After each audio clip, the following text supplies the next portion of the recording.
Olá, bom dia a todos. A graça e a paz de nosso Senhor e Salvador Jesus Cristo. Eu gostaria de, nesse dia, convidar você a abrir comigo no Evangelho de Mateus, no capítulo de número 28, verso de número 20. A Bíblia Sagrada diz assim: ensinando-os a guardar todas as coisas que vos tenho ordenado, e eis que estou convosco todos os dias, até a consumação do século. Eu desejo dar um título à nossa reflexão nesse dia, e o título é Companheiro Eterno.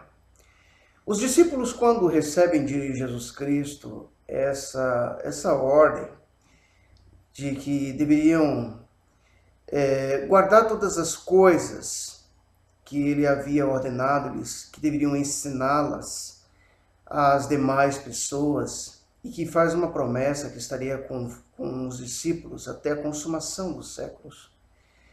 Nós podemos observar que isso vai acontecer em um dos momentos mais difíceis da vida dos discípulos. É verdade que eu e você tivemos em algum momento das nossas vidas experiências que marcaram o nosso viver. Caminhamos durante algum tempo com pessoas que, em alguns casos, ou já partiram para a eternidade, ou que hoje estão distantes de nós por circunstâncias adversas. Eu me lembro que, alguns anos atrás, fiz parte das fileiras do Exército Brasileiro. Recebi muitas instruções, e mesmo depois de mais de 2 décadas, ainda hoje, eu me lembro de muitas instruções, eu me lembro de muitos companheiros, de muitos amigos que caminharam comigo, que sofreram comigo por noites, por dias. Amizades foram cultivadas em meio a todas aquelas dificuldades, amizades verdadeiras. E é interessante que ao longo da caminhada, nós temos a certeza absoluta de que nós conseguimos guardar informações. Eu me lembro que alguns anos atrás, na cidade de Lusiânia, eu fazia o curso de datilografia. Hoje é algo que com certeza é ultrapassado, haja vista que estamos vivendo a era da informática. E naquele momento, enquanto fazia esse curso, eu tinha comigo que seria impossível, seria difícil conseguir cumprir aquelas tarefas com aquele tempo cronometrado. Mas eu consegui. E o que eu quero dizer com isso? Que, sem dúvida alguma, nós somos capazes de guardar informações e o detalhe, não só guardá-las, como repassá-las para gerações futuras, para outras pessoas também. Então, quando nós nos voltamos para esse texto, para o contexto dessa passagem, nós vamos observar que os discípulos estão vivendo um momento de luto. Jesus Cristo havia sido assassinado na sexta-feira. Cruelmente, passara por uma morte terrível, pregado numa cruz, sofrido inúmeras humilhações, ferido, cuspido, humilhado, xingado. Aquele homem, ele foi o maior homem que todos os tempos, em toda a história, que toda a humanidade pôde contemplar. Ele havia morrido. Mas Jesus havia dito, em vida ainda, que ele ressuscitaria. E Jesus, ele cumpre a sua promessa na manhã de domingo. 2 mulheres, segundo o texto de Mateus, elas vão até o sepulcro. Uma chamada Maria Madalena e a outra apenas conhecida como a outra Maria. Quando chegam àquele sepulcro, ao se deparar com o túmulo, percebem que ele estava vazio. A pedra tinha sido removida. Temos que entender que na cultura judaica, ao contrário de nós brasileiros, os túmulos são constituídos, muitas vezes, em alguns casos, por montanhas, onde dentro desses locais coloca-se o defunto e coloca-se uma pedra. Então essas mulheres chegam ali, a pedra já havia sido removida, e elas espantadas, elas têm a visão de um anjo que vai lhes dizer: o que vocês procuram aqui? Ele ressuscitou. E ele vai adiante de vós a Galiléia. E o próprio Jesus as surpreende no meio do caminho, e vai dizer para essas mulheres que estivessem indo e falando para os seus 11 discípulos, Judas havia cometido suicídio, que eles estivessem indo para a Galiléia, que ali os encontraria.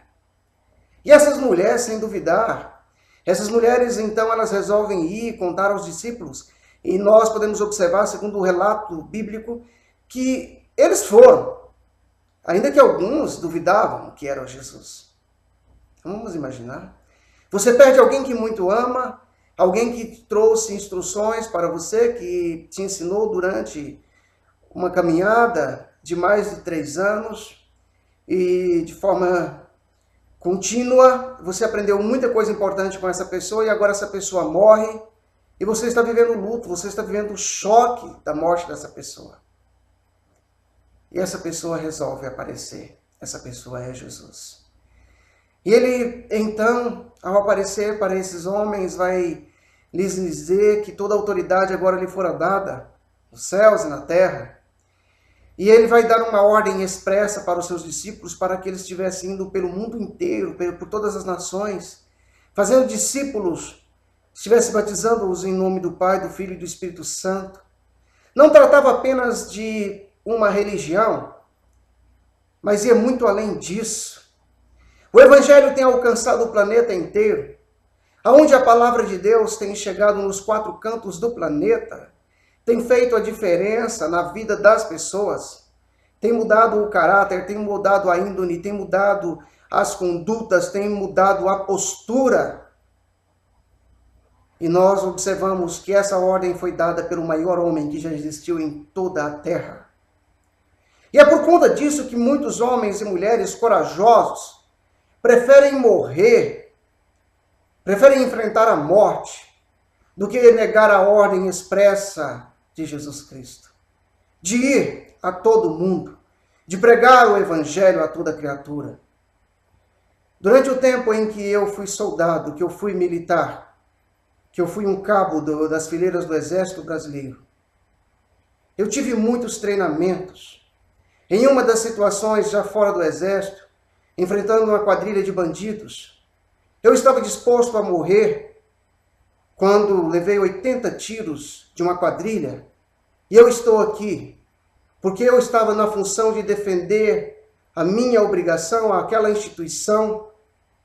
Eu estava disposto a seguir com a ordem daquele que um dia me ordenou: ide por todo mundo e pregai o Evangelho a toda criatura.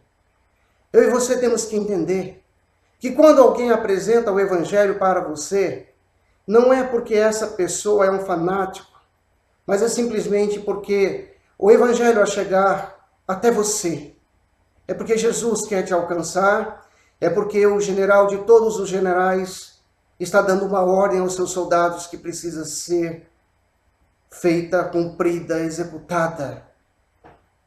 Nós, quando recebemos instruções, precisamos aplicá-las à nossa vida e passá-las adiante. Fazem mais de 2000 anos que essa ordem foi dada, e ainda hoje ela tem sido cumprida. A minha continência para Jesus Cristo. Estou disposto a cumprir a sua ordem até o último dia de minha vida. E eu espero que você também entenda esse recado. Ide por todo mundo e pregai o Evangelho a toda a criatura. Que Jesus Cristo te abençoe durante todo esse dia. Fique na doce paz de Jesus.